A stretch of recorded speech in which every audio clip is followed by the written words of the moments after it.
Okay, so for today, we're going to discuss arithmetic means. So let's start with the definition of arithmetic means. Now, when we are talking about arithmetic means, so these are terms in between non-consecutive terms. For example, we have this one. So the given is just 2 and 14. The first and the last term, hindi natin alam what are those terms in between.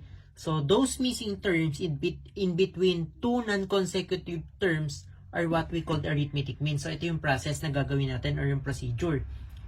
So ano ba yung gagawin natin dyan para ma-identify natin what are those terms? Pwede naman na mag-trial and error tayo. For example, mag-add tayo ng dalawa. So it becomes 4 plus 2, 6 plus 2, 8 plus 2, 10. So mali ito. Hindi siya natin makukuha yung 14. Let's try 3.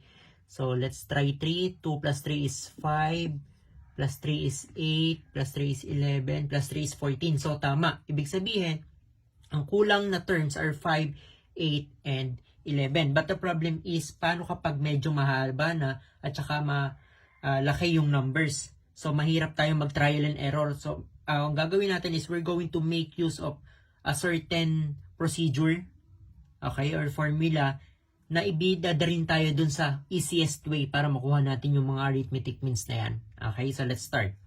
Now, so here we have insert 4 arithmetic means between -1 and 14. Okay, so what are we going to do first is we're going to illustrate. Based on the problem, mag-insert daw tayo ng 4 na arithmetic means, so 4 na line, 4 na blanco, sa gitna ng -1 and 14. So, sabi dyan, between -1 and 14, therefore, mauuna si -1.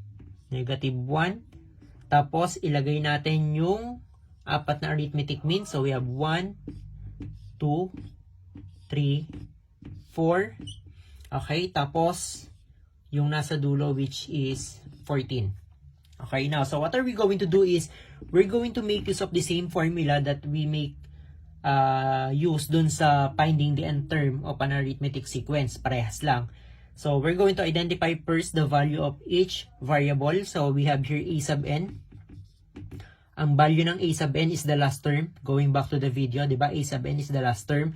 Punta kayo dito, ano ba yung last term? Ano ba yung nasa dulong term? So, that is 14. We write here 14.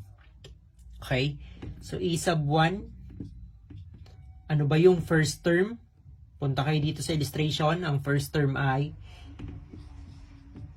-1. So, we have here -1. Next, n. How many terms do we have?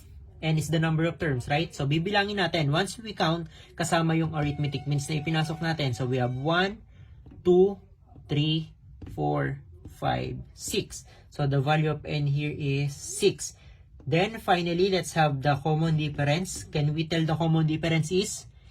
So, ito yung hahanapin natin. Bakit? Hindi natin siya pwedeng ma-identify kasi wala tayong consecutive terms. And remember na kapag common difference yung hinahanap natin, kailangan ng isubtract natin ay consecutive or magkasunod na term. So, in this case, wala tayong magkasunod. Hindi natin pwedeng isubtract yung 14 and -1 because they are not consecutive terms. Okay, so we proceed now. So we substitute the value of a sub n is 14. So we write here 14 equals, ang value ng a sub 1 natin is -1 plus, ang value ng n natin is 6 minus 1 times the common difference. Okay, so we bring down 14 equals, we bring down -1 plus 6 minus 1 is 5. Tapos, i-times na natin siya dun sa common difference, which is d. So, 5d. Next. So, we transpose -1 on the other side of the equation. So, if we transpose -1, it becomes +1. So, we copy 14. -1 will become +1. Okay. So, we bring down the remaining term, which is 5d. So, we have 14 plus 1 is 15 is equal to, just copy, 5d. Now, so, kailangan matira is yung d or the common difference lang. So, we need to divide this by 5 and also this by 5. So we divide both sides by 5, so we can cancel this one out. Okay? So what remains is D. 15 divided by 5 is 3. Okay? Therefore, the common difference is 3. Now, pwede na nating isolve kung ano ba yung mga nawawalang arithmetic means because we already have the common difference. So sabi natin, when we are talking about common difference, this is the number that we keep on adding. So i-add lang natin siya para makuha natin yung next term. So first, we have it here, negative 1. So that is negative 1 plus 3. Okay, so negative 1 plus 3, magkaiba yung sign, so we subtract. So that is 2, tapos kunin mo yung sign ng mas malaki, which is 3, positive yan. So therefore, this will become positive 2. Alright?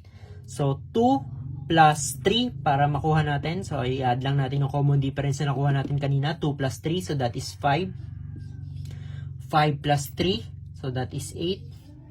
8 plus 3, so that is 11. Then if we double check kung makukuha ba natin yung last term, 11 plus 3, so that is 14. So ibig sabihin, tama yung common difference na nakuha natin dito, which is 3.